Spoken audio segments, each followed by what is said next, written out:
All right. Hello, everybody. Welcome to another discussion of Vagabond. And today, Murphy and I are going to be discussing, this is going to be the Visbig 8th bind-up number 8, which includes volumes 22, 23, and 24. Yes. So I'm very excited about this. Murphy, it is so wonderful, as always, to have this chance to chat with you and enrich my love for what is turning out to be a really amazing series. So are Yeah. you excited for this one? Oh my goodness. Yes. It seems like we're setting up for what's going to be a collision of perspectives, of philosophies. It feels like this is what Inoue has been building up to. Yeah, I really feel like we've hit the really amazing part of the story. I Yeah. mean, it's been wonderful all along, but it feels like Oh, we're yes. we're in another gear now, I think. Yeah. Yeah. Hey, look at you Yeah. using manga terms. Yeah. Is that a manga term? Yeah. Oh, yes. Oh, cool. Or at least it's a One Piece term. Maybe it's One Piece specific. Okay, huh. Yeah. Well, it was I was accidentally cool there for a moment at least. So, so I thought, speaking of cool though, one thing I'm really enjoying about Vagabond right now is the way that Inoue uses flashbacks. And I know that sometimes it can feel like, okay, there's a story within a story here, sometimes a story within a story within a story. I really love it. I'm really loving it. And I think it fits beautifully with the whole Buddhist centered nature of this story. Because when you have a chronology that is like you have a character in the middle of a scene who suddenly has this memory of his youth, like Musashi remembering the cave with the samurai or the skeleton of the samurai and in this particular bind up, which I thought was brilliant. We hadn't seen this Oh, yeah. before. It was part of him Hmm. growing up in the mountains and it just sort of having that the essence of the nature all around him somehow enter into him and becoming Hmm. that's very Buddhist in itself. But I really love these flashbacks and the whole way he in a way messes with the chronology because it is also very Buddhist in a way. It conveys a sense of a kind of eternal present where the past, the present, and the future are all one. And memories become, in a way, part of memories, as you know, are just part of our identity, right? Mm. And so he's doing something a lot there, I think, with the idea of memories and identity, which is a very slippery thing in many ways, particularly if Hmm. you realize how unreliable memories can be. But I just thought it's brilliant. I love it's not just it is a device where it makes the storytelling more interesting Sure. because we get different threads, happening and that can keep us engaged. But I also Hmm. love how it fits with this whole notion of the eternal present as well. So what are you enjoying that aspect of this? Oh yeah, I think him playing with timeline like this and taking us through, he really what you talked about, he's done this several times in this volume. Even Otsu, who randomly recalls, remember that Yeah. a memory with Takezo and saying, "What? Yeah. Why did I remember that all of a sudden?" And that Yes. that line came up a couple times in this volume. Yeah. And even on a different in a different way, the way he kind of recalls Shichiro's previous fight with Kojiro, and how us experiencing that previously with him is tying into the importance of his personal arc now. So as you said, we've been through, what we hold on to is a big part of what shapes us. And Right. he's really solidifying that in a lot of places throughout this volume. Yeah. And such a beauty said it perfectly. And it's such a beautiful thing to witness because it's such a true statement about life, I think, as Yeah. well, and how we are in one way in our memories, our identities rest on our memories, and yet they're not a permanent thing either. They're part of Mhm. this flow that we're in, which is really quite wonderful. There's a certain beauty to that, I think. So Yeah. really cool. There were some awesome moments in this bind up. I think my now new favorite moment in the series so far occurs in this bind up. So Is I it the snowman? it's the snowman.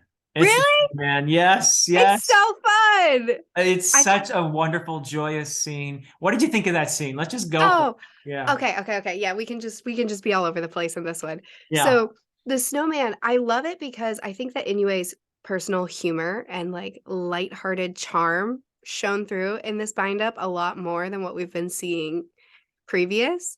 But at the same time, there's so much significance to the bonding that happens around that snowman Yeah. between Kojiro and Musashi. Musashi realizing what this it was really powerful and impactful for me personally because victim mentality is something that I very aggressively try to keep away from myself. Uh-huh. Um, and seeing Musashi see that in Kojiro and then realize I used to have this. This was a part of me. I learned so much through this one is all is one, this connectivity, right? Yeah. Yeah. And then thinking, "Okay, how did I lose this?" And he remembers people, and he remembers life experiences, and he remembers things done to him. And then he says, "It was me. I was I was what put me off that path." And that kind of recognition that the people and the life experiences you have do influence you.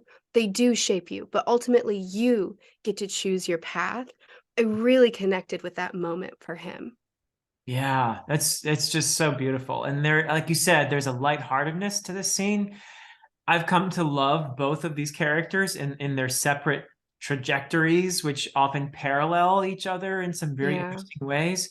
So for them, and I know they've met once before at the Battle of Sekigahara, not really knowing who the other was. It was a kind of a brief brush there. Here, they really connect with each other, and because I have They affection, do. yeah, yeah, and because I No, have go ahead, keep going. affection. Oh, sorry. Yeah, I you froze up for a second there. Oh, sorry. Oh, yeah, no, no worries. So yeah, because I have affection for both of them, that aspect of this meeting where there was a warmth to it there, and I know that they're probably destined to fight each other.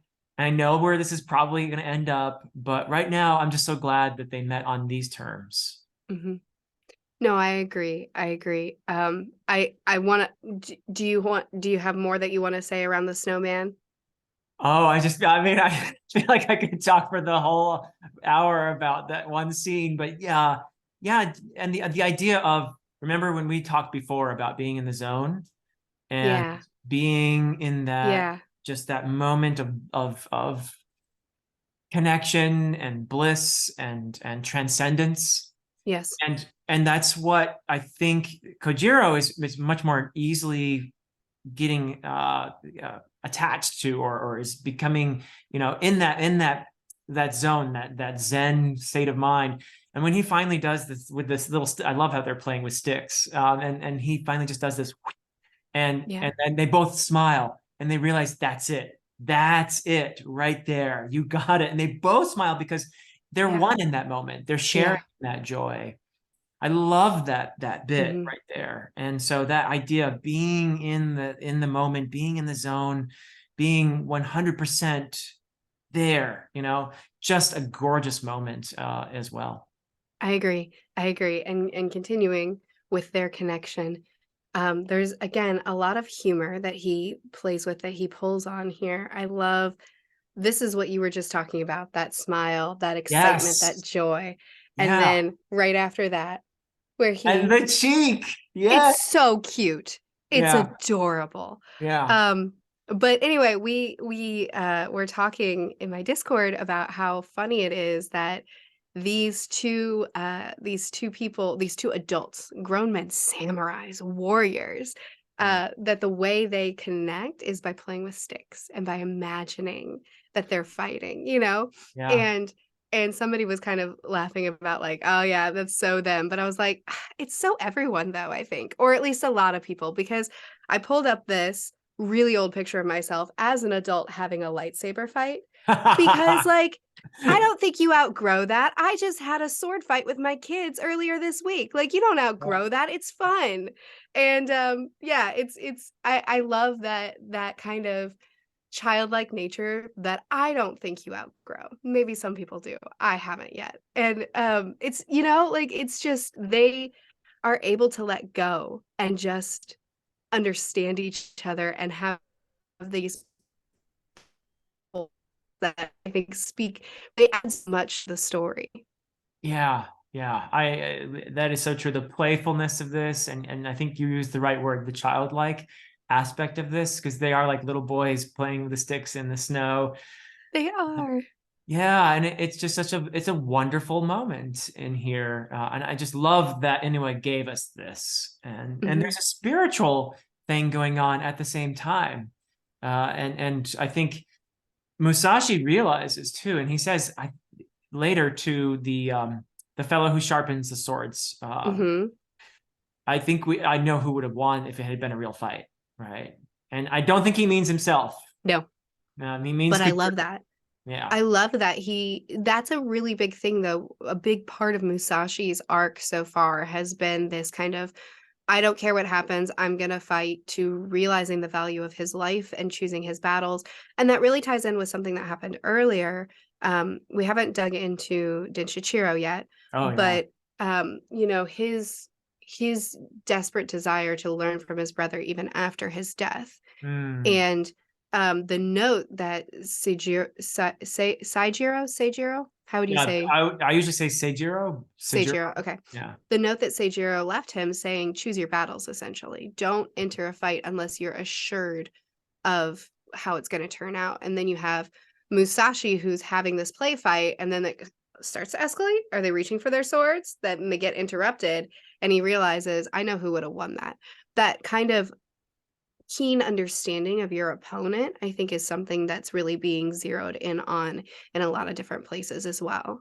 Yeah, yeah, yeah. And when we got to talk about that, of course, that's kind of the climax of these 3 volumes is the showdown, I guess, between the Musashi and Denchichiro. Of course, it begins with really the other showdown, which is between we get the end of it, I suppose. We kind of knew this was going to happen from the previous bind up, but You mean Seijiro and yeah, Musashi? Yeah. Musashi killing Seijiro, Hmm. which was he doesn't even quite understand how he did it. He slipped into that state of mind where he Hmm. was so like in tune that he was even like drooling and didn't even realize it, and doesn't even realize how he did what he did. Yeah. That's He cut his torso right through, didn't he? yeah, yeah, Yeah. I think so. Here's Philip. Here's something I want to hear your thoughts on because I haven't quite figured it out yet. okay, So there's something happening here with the blade and with all this connectivity, all this spiritual stuff that's tied into the blade. right, And so we have Musashi wanting to learn to cut through the flower in a yeah, way that completely cuts through, doesn't harm it, doesn't instantly kill it, that, right? right, And then we have him being able to cut through an entire torso, which is something that seems quite shocking to a lot of people. right, And then we have the swordsmith who has this whole philosophy around being a swordsman and about sharpening the sword and the color of your fight. Like we have that. And I think there's another character whose name I've forgotten who also gets cut through entirely, who there's an emphasis, and again, pulling on what little experience I have with manga, in One Piece, there's this thing called haki that is where you put all of your willpower and all of your what's inside of you. You can kind of focus it on the sword and then have a cut that's just really unique. That's really powerful. yeah, That's even more powerful than the magic system within One Piece at times, depending on how strong your haki is. And it's mm, also a presence that you can sense. It's a presence that can affect people, right? So I feel like there's something that he's doing about putting your willpower, putting your intentions, putting your understanding, your connectivity to your surroundings, right, focusing it on the blade, because there is a big emphasis on a man and his blade, you know? yeah. Yeah, I think it's interesting because what you're seeing is transcendence through focus, which is often a feature of something like, say, meditation. when you meditate, you focus on your breaths, you focus on the feeling of your body, you focus, in other words, you bring your mind into a kind of focus, but what results from that is this transcendence at the same time. And I think it's very similar with this dedication, this focus on the sword is a focus point, right? It's a focal point for these warriors who are trying their best to be 100% in the way of the sword and to find transcendence through that.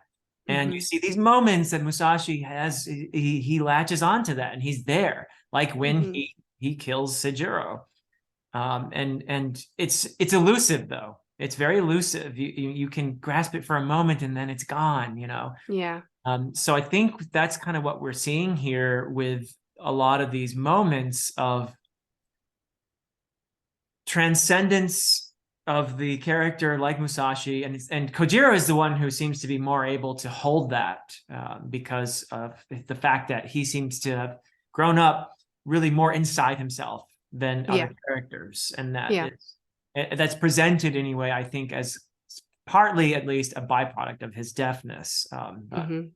So he seems to be able to grasp that more, and of course the older characters, the gurus that live in Musashi's mind, right? Speaking of identity and everything being so, you know, fluid, I mean, these guys are part of Musashi now. These mentor figures. So what were their names? Seki Shusai from the Yagyu school is the one who lives in his mind, and then the master of the Inai, the master of the Hozoin school.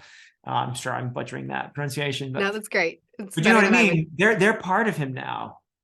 And these are characters as well, because of their wisdom and their experience and everything else. They're able to hold on to that. And in a way, I think probably age helps because you're less and you're less eager. You know, that it almost seems like the desire, the ego-centered desire to get this interferes with your ability, ironically, to actually absolutely. So yeah, I know, I completely agree. It actually really harkens back to some things that we've already discussed. One, you were just talking about how our memories shape us and they're a big part of us.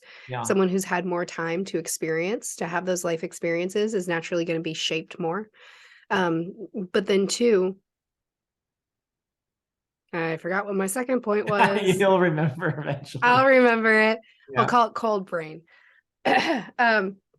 But anyway, yeah, no, I agree. It does. I think that identity, a lot of it is, right. The other thing was there's been a big emphasis on being selfish and being inwardly focused. Yeah.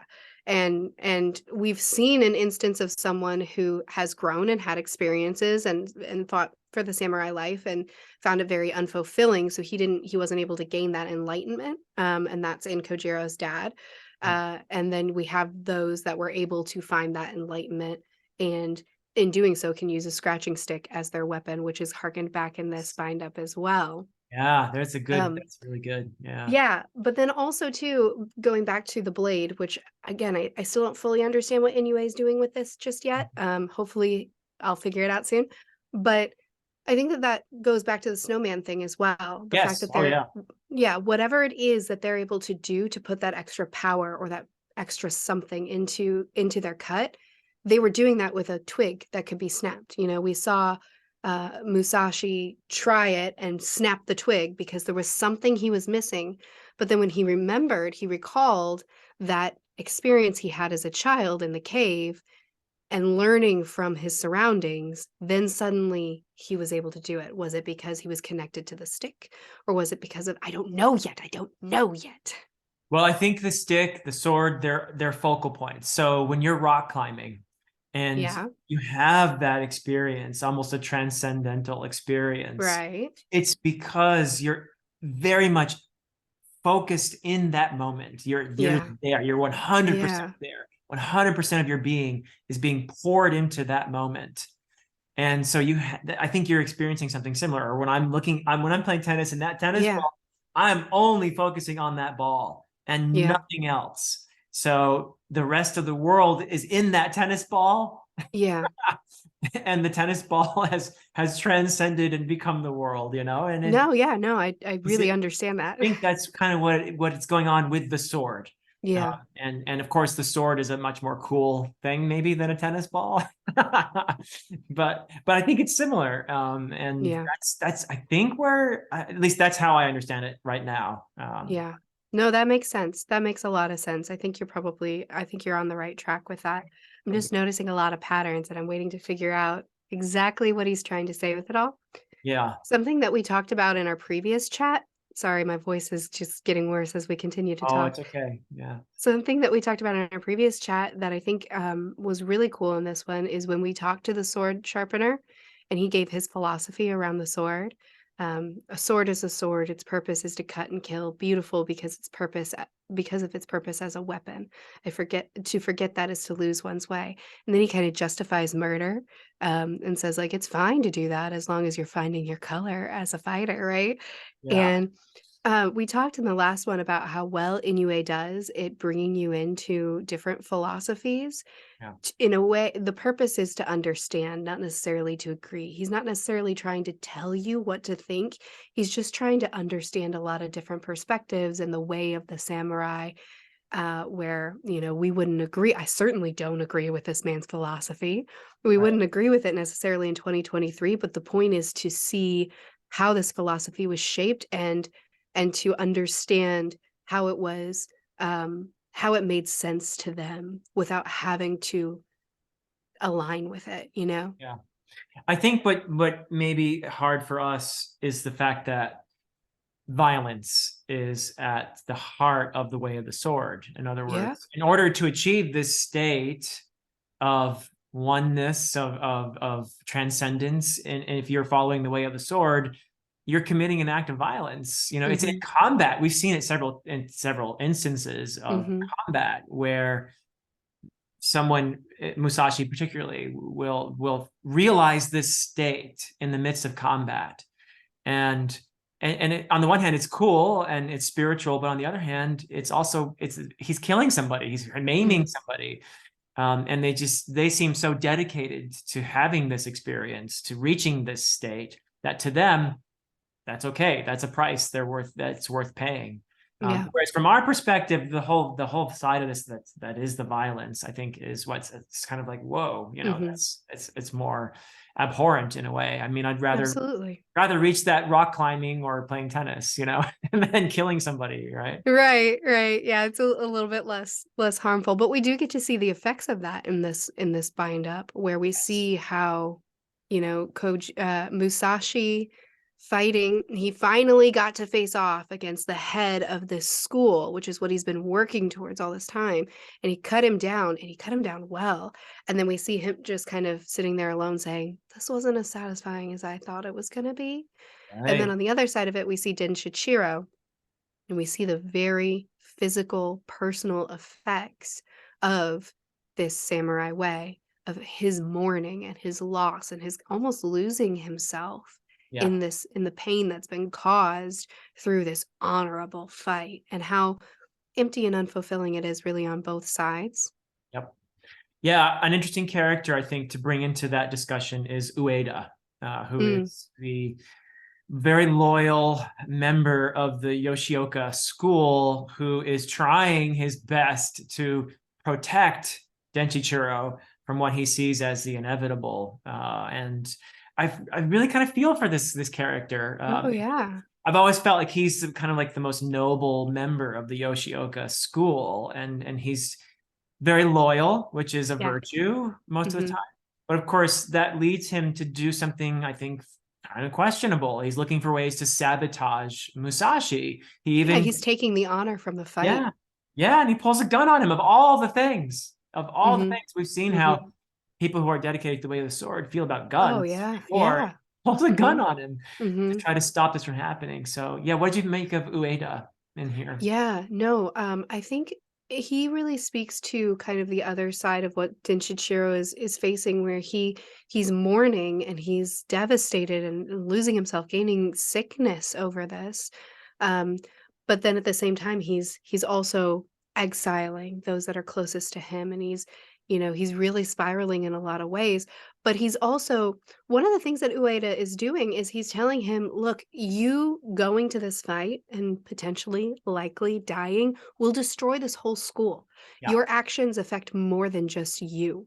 And then Shichiro has this he's become so inwardly focused. He's developed this selfish kind of perspective on it where he's like, "I don't really care who it affects. I have to face off against my brother's killer." And even though this is the agreement, this is the life they've all chosen, but it affects more than just him. And Ueda is trying to protect his master out of loyalty, but he's also trying to protect this school that will affect many, many people if it's dismantled. Yeah. But Denshichiro can't see past what's, you know, the conflict in him. You know what I mean? Yeah. Yeah. I missed the very last part of what you said because it froze up a bit there, but I think I got the gist of it, which is, Yeah, go ahead.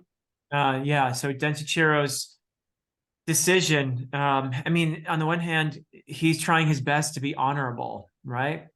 Which is an interesting thing. I think this is where Inoue might be exploring the results of this dedication to the way of the sword, this type of masculinity, which is very much tied to violence and martial prowess and all of that. So we're getting a more 21st century look, I think, at all of this, and it is pretty destructive in some ways. And you see Ueda has the wisdom to look a few steps ahead and see, okay, this is not good. How do we avoid this? And I think he is doing something in a way very noble and sacrificial in throwing away his own honor in order to save the school, because he does something very dishonorable in trying to Mhm. sabotage Musashi. That's very true. Yeah. So I find him to be an interesting character in an interesting, very almost unwinnable conflict, because he's Yeah. trying to preserve the honor of the school, but he has to sacrifice his own honor to do that. Yeah. Very noble character. A not so noble character who keeps Matahachi! Matahachi. Speaking Oh of my- identity, you've brought up yes. identity so many times, and Yeah. not only has he taken on a new identity that's not true to him and defaced it, but then whenever he does finally find the name that he's been carrying, he finally finds Kojiro, he says, "Ah, you're the embodiment of everything that I've wanted to be." Yeah. And idolizes him and then tries to become his manager. He's Right. just like, he, he, I represent this man. I am the voice of Kojiro, and we're pals. And everything that you need to say to him, you say to me. And he's continuing to be that schemy, slimy, doesn't know who he is, so he falls into whatever role he can that could possibly benefit him. It's the lack of identity that's causing him to do all these slimy things. Yep. And again, humor is wrapped up in it with him being like, "Yes, nod your head." And then Kajira just hits him and just repeatedly shoves him away. And Matahachi's like, "See, he's mad at you. That's what's happening here." It's so funny, but at the same time, plays on all those themes. Absolutely. Yeah. One of my favorite moments is, did you say you're Kojiro? Kojiro? No, I'm Kujiro. Kujiro. Kujiro. That's not what you said, pal. It's like, come on, you poor idiot. And yeah, you exactly said it right, because he has no idea who he is. No. He's worshiping all these different people. He is pretending he's being a con man. Yeah. He's basically lost touch with himself. Yeah. He's the most lost of all these characters, and it's because he keeps running away. Hmm. It's sad, but there is a moment where I feel like he's saying something that's true, and I think it is a truth that is probably applicable to a lot of people. And it's when those members of the Yoshioka school are beating him, Mm. and he identifies the reason why they're picking on him, why they're beating him, and it's and he says, "You're beating me. You're basically as pathetic as I am, right? You got this duty because you're among the lowest of the Yoshioka school. You're a loser, just like me. Yeah. That was a sad moment, I felt, but at the same time, they realized he was telling the truth, and they said, "Yeah, you're Yeah. right." and then we're gonna do this, you know. So I felt Mhm. terrible for him there. Yeah, and even with all that and that realization, which I think you're absolutely right about, he still defends them when he sees that Kojiro's just gonna cut them each down one by one, and he's like, hang on, give this person some honor, give this person some respect," which is so surprising to see from him because Yeah. he shut it off all his honor a long time ago, and yet he can still identify that someone deserves that. Yeah, he has his noble moments. He does. And I think it's really cool how Inoue gives him this conflict about his feelings toward Takezo, whom Mm, he so desperately wants to be like. He also wants to be his friend. He wants to go back to wants to that. be his equal.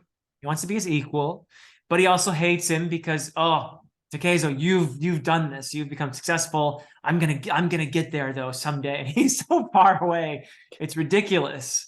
Um, talk about what is it called, the Dunning-Kruger syndrome. I mean, there's moments when he's thinking, I can do this, I'm going to be as great as you, Takezo, and I'm going to defeat you. And he has that jealousy in him as well, so he's a very complex, sad character. I don't know how his is there a way out for a character like Matahachi, who's covered up so much of he's hidden from himself, literally by taking on these identities. Also, I think by becoming a drunkard. You know, that's what a lot of times people are doing when they become alcoholics, is they're hiding from themselves. They're hiding Mhm. from things they don't want to think about. And so it all kind of fits. And I have this, I'm frustrated by him, but I also have this affection for him too. Yeah. So yeah. Yeah, and he does on multiple occasions recognize it is my purpose right now to surrender the certificate. Yes. And even acknowledging that his friend that he saw dying in his quest to give the certificate, he's like, "Oh, Enki. you've been." Yeah. Yeah, yeah. And he says, "You've been watching over me. Like this is what you've been waiting for, and I have Yeah. it. It's still here, and you're right here." And each time I think there were two separate occasions that he said, "Okay, I need to get this is what I have to do," and then he chickens out and he hides it away again. And it's so funny because I don't think that Kojiro would begrudge him. I think that he would be overjoyed to receive this, but Mm. he's so lost in himself and he's put up so many facades that that moment of honesty and that moment of of surrendering something that he's held on to for so long is just he can't bring himself to do it yet. I think he's going to though. I hope so. But you know, with these types of things, the longer you put it off, the harder That's it so true. gets. Yeah.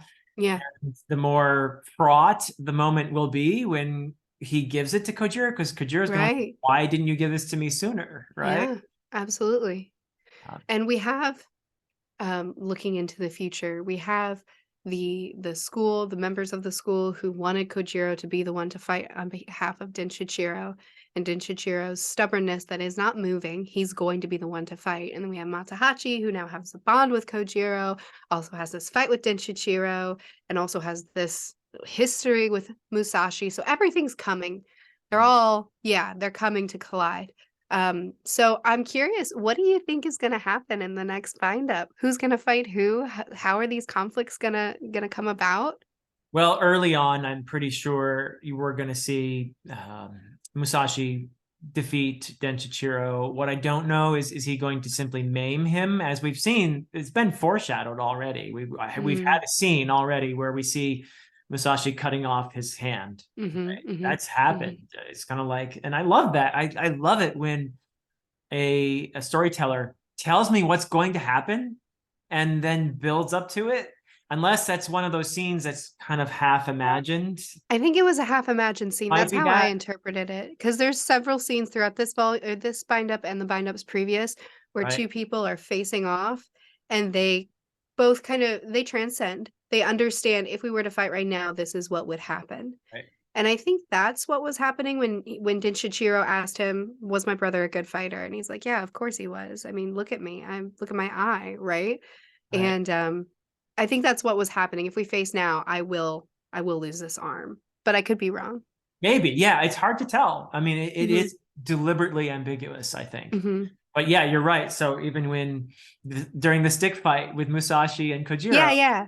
there was a moment when, and I think it was sort of maybe the perspective of the sword sharpener, where Mm, instead of sticks, they had real swords and there was blood flying everywhere, yeah. and so Inoue does that a lot. And so I'm never sure until later, okay, this actually happens or Yeah. not.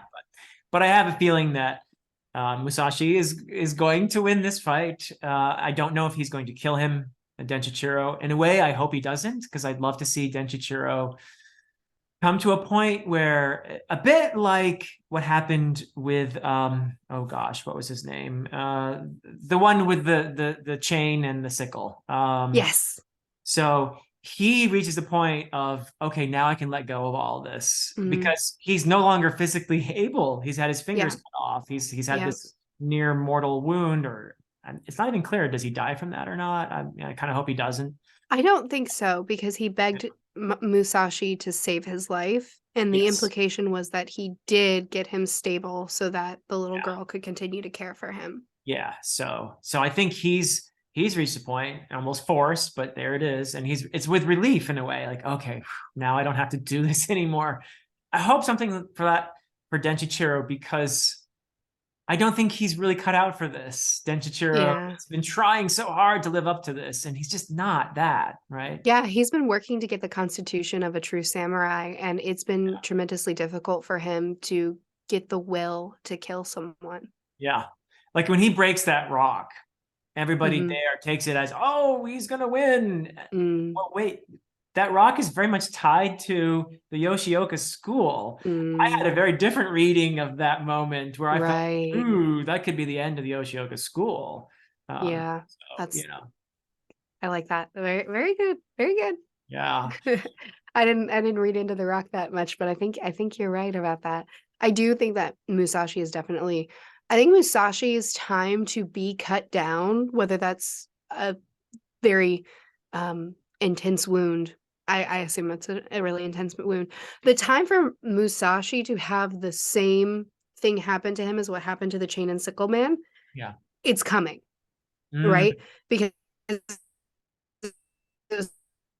when he said, um, "Do do I have it in me to beg for my life from the person who just cut me down?" Right?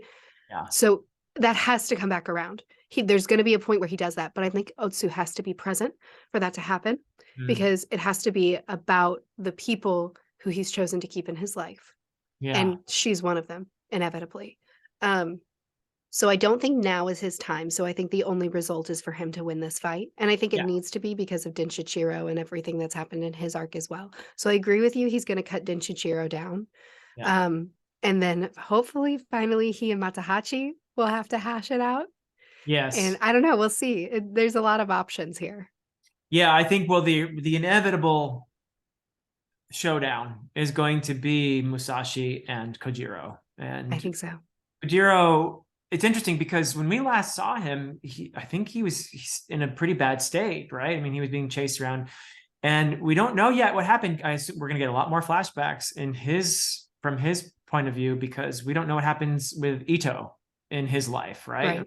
Right. We see him in the sort of the present of the story, looking very accomplished, very together, very transcendent, right? I mean, he just has it all, and you got to think, okay, he must have had it out with Ito, Do you and we think don't. so?